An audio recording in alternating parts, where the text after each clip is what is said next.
We are backstage at the RLA Future Renting Conference in Cardiff, Wales. I'm joined by RLA Policy Director David Smith. And David, it just seems to come around so quickly every year, doesn't it? And so much to talk about, even that's gone up on in the last year and also what's coming in 2020.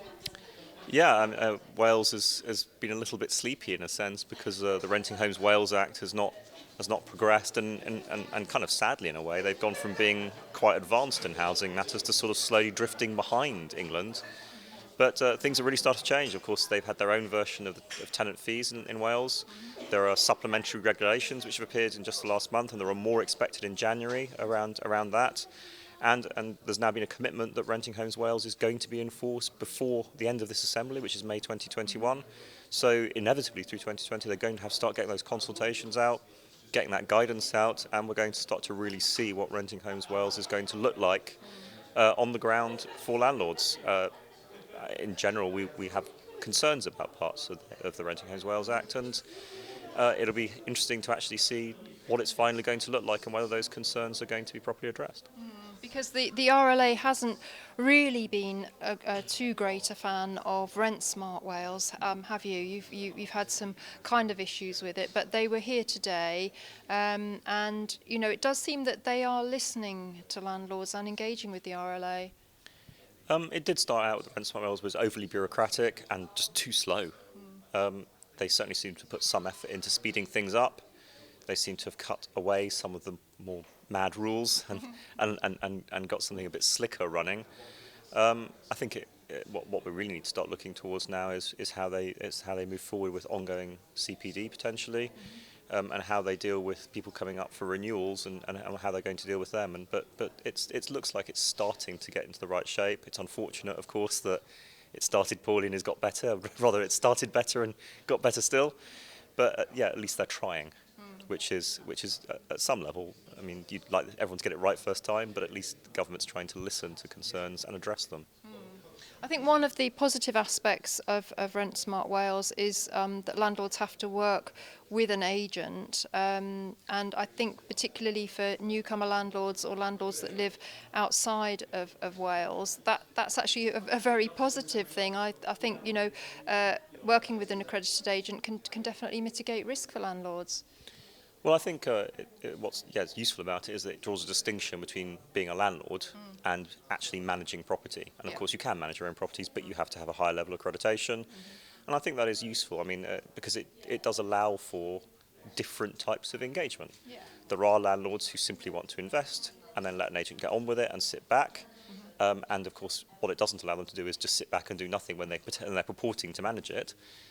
So it encourages people to manage it properly, but it also lets landlords who really want to manage their own properties and manage their own portfolios go ahead and do so, provided they've got the right training in place and the right accreditations in place. And so I can see a logic in having those two different positions being catered for rather than just stuffing everybody into one box, yes.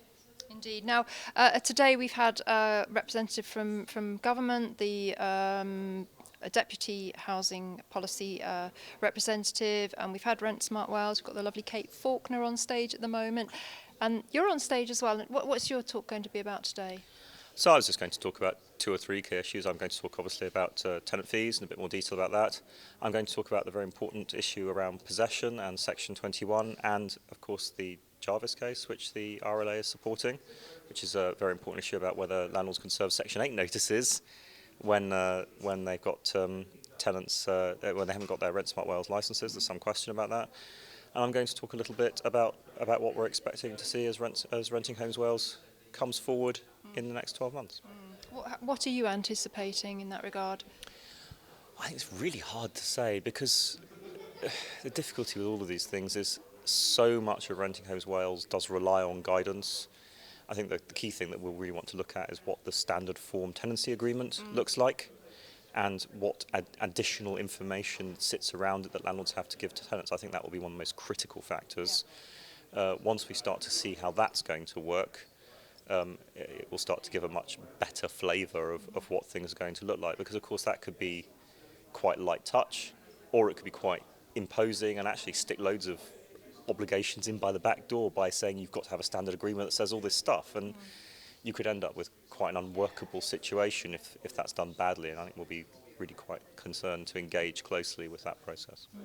I think a lot of this legislation, obviously, it's all about raising standards in the private rented sector, which, of course, everybody here today supports. It's very laudable to try and do that. But how are they actually measuring whether the likes of Rent Smart Wales is actually working and raising standards? Is there any feedback or data in that respect?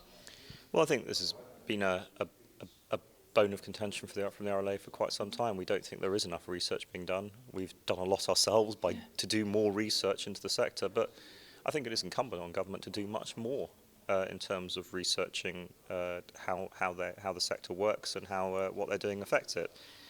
In a sense, through Rent Smart Wales, they should be able to do quite a bit because you've got a database to work with. I think the Welsh Government really needs to take that on board and actually start pushing out some research and commissioning some research from a range of organisations to try and understand better what's going on in Wales. You can't have it both ways. If you want to be an independent, devolved government, then you have to take the responsibilities of an independent, devolved government, and that means making sure that your legislation is effective. And I think Wales has the same problems as England, and we've complained about lack of enforcement in England. Lack of enforcement in Wales is a concern for us as well. Enforcement must be strong, because otherwise all you have is a tax on good landlords who would do it anyway while the bad guys continue to operate. No, absolutely, indeed. Now, obviously, this is the last event as the RLA because there's exciting things happening early in 2020 when the RLA is going to merge with the NLA and become the NRLA. How many ways can we put those letters together? I know. Next year, it's going to be very positive for the landlord community to have these two forces combined because it gives us a much stronger voice at government level. Well, I think there are advantages for sure. I mean, at the moment, there's an element of divide and conquer. The government could say, well, we'll have the NLA at this meeting, but not the RLA. We'll have the RLA at that meeting, but not the NLA. That's no longer going to work for them. They can't draw a line between us and say, well, these guys are saying this and you're saying that, so we'll ignore you both. That's not any longer possible, so that's positive. Obviously, it's twice the size. It's helpful as well. And we're also starting to head towards the magic number of 100,000 total members. Yes. And not for any particularly good reason. Why is 100,000 better than 95,000 or 80,000? But it is a number to conjure with, and having weight and mass does mean that politicians have to listen more. And obviously, I'd rather it was more than that. I mean, I'd like it to be 250,000 or 1 million, but you know, we're happy to get to 100,000. We're happy to get to 100,000. That's, I think, going to be our next target, and really try and drive having a greater weight of membership, because it's certainly in policy terms, and that's not to say I don't think membership offers a lot of other great stuff as well, of course, for members, but from a policy perspective, quality engaged numbers are really important. And the merger obviously starts to drive a bigger set of numbers, and that's great for us.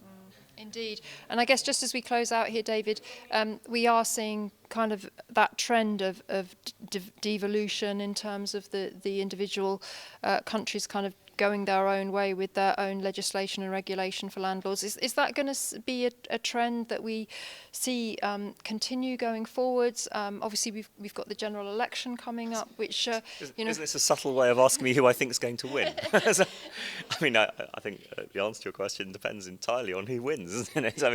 I mean, clearly, if you have a Labour SNP coalition with Plaid Cymru involved, there's going to be a hell of a lot more devolution than if the Conservatives get a strong majority. So, I mean, I think the party's positions on this are fairly clear. A more right-wing Conservative government is much more interested in preserving the union and keeping devolution to a minimum.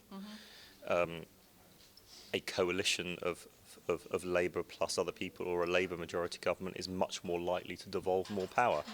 And they've kind of implied they will anyway.